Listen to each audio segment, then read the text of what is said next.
Right, is this a hoax? I'm going to let you guys quote the president and ask him questions about what he says. It's not going to be the committee. We're going through a very Do you have difficult any process. evidence to suggest to rule out that the president knew anything about any of these contacts that occurred between any of his associates and the Russians? Let me go back and say, because I thought I was pretty clear, that the issue of collusion is still open, that we continue to investigate both intelligence and witnesses, and that we're not in a position where we will come to any type of temporary finding on that until we've completed the process. Casey?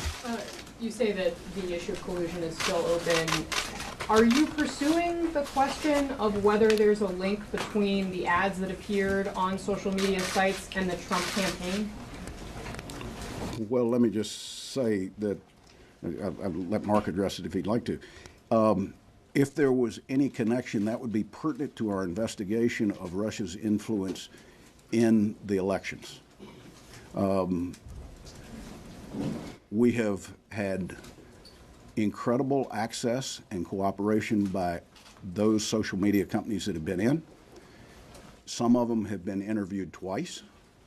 At the end of the day, we'll be prepared to ask the right questions that may answer some of your questions at that open hearing. But we also have to get the universe first. I was concerned on the front end that the first pass was not a thorough enough pass. For example, I cited the fact that one entity, that the only ads that were produced were those that were paid for in rubles. Obviously, there are various forms of payment. So I think the companies are increasingly understanding that their actions need to match their public statements, that they realize how important it is to maintain the integrity of our democratic process. Did you call on Facebook to release those ads? I think at the end of the day, it's important that the public sees these ads. Burr, two questions. You talked about the level of cooperation that you've gotten from Obama administration officials. Can you characterize the level of cooperation and candor you've seen from Trump campaign officials and those in the Trump orbit? I can't think of a Trump campaign official that we have asked to come in that has not come in. Is that pretty accurate? There's some individuals that may have been involved in the Trump campaign that to this point we might have limited the scope of our questions, but with the full intent of them coming back when we knew a little bit more and they pulled a few more intelligence threads. Senators, so far, when you compare what they've said to you to the documents that you've reviewed, do you find that they've been truthful by and large? I don't think that, I think our interviews to this point, outside of the 5 specific areas of buckets that we knew exactly what the universe of people we wanted to talk to, we knew what we were trying to find out, that we're very much in an exploratory mode trying to piece together what people did, where they were, who they talked to. In most cases, we have accessed email records, text messages, phone records voluntarily. Usually when you get something like that voluntarily, somebody's probably going to tell you the truth when they answer the questions. But the reason that we can't definitively answer some of your questions today is we will take everything that our staff has put into transcripts, and we will test that against every piece of intelligence and other interviews that we've done.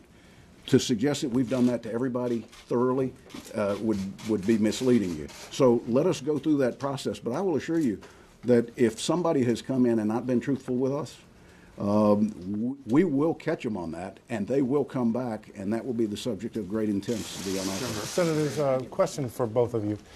Based on the work done so far, what's your assessment of what the Russians did do in 2016, what they're doing now, and what portends for the future? I would just say, I think there is a large consensus that they hacked into political files, released those files in an effort to influence the election. We think they actively tried to at least test the vulnerabilities of 21 states electoral systems. And we feel that they used the social media firms both in terms of paid advertising and what I believe is more problematic, but created false accounts and others that would drive interest towards stories or groups. And generally those stories or groups were to sow chaos and drive division in our country. And I think that the pattern that they used in America, they have used in other nations around the world. And I fear sometimes if you add up all they've spent, that was a decent rate of return for them, unfortunately. Let me add to it if I can. We can certifiably say that no vote totals were affected, that the tallies are accurate, the outcome of the election based upon the count of votes, they did not in any way, shape, or form that we've been able to find alter that. I want to reiterate something that Mark said. You can't walk away from this and believe that Russia is not currently active in trying to create chaos in our election process. I assume that the same tactics that we saw in Montenegro, in France, in Belgium, and in the United States will continue to be tested within our structure of the election process here at home. Thank you, Senator. Pivoting off that point, you've just noted that Facebook, they say 10 million people saw their ads. There was an information campaign waged against one candidate by the Russians. And of course, they probed 21 states, perhaps more, that we didn't catch. So can you definitively look at the American public, Senator Burr, and say that the election was not influenced in any way by this massive Russian operation? Well, let me take issue with your premise of your question. Neither Mark or I said that there was a campaign targeted against one. We're looking at both campaigns. Well, that's what the ICA has said. The ICA did not look at collusion of the campaigns. The ICA looked at Russian, let me finish. Russian involvement in the election process. We're in agreement with that. We have not come to any determination on collusion or Russia's preferences. If we used solely the social media advertising that we have seen, there's no way that you can look at that and say that that was to help the right side of the ideological chart and not the left, or vice versa. They were indiscriminate. One of the things that's most challenging to this investigation is, with the exception of certain pieces that have already been discussed, it seems that the overall theme of the Russian involvement in the U.S. elections was to create chaos at every level. And I would tell you the fact that we're sitting here 9 months later investigating it, they have been pretty darn successful. Sure. Yeah. I just want to get clarification on this. So far you have not been able to verify the intelligence community's assessment that Russia was weighing in on the side of Donald Trump? We feel very confident that the ICA's accuracy is going to be supported by our committee. We're not willing to close the issue given the nature of the rest of the investigation, that we might get a thread of intelligence that suggests possibly an area of the ICA that our interpretation is different. So we're leaving it open. It's not closed.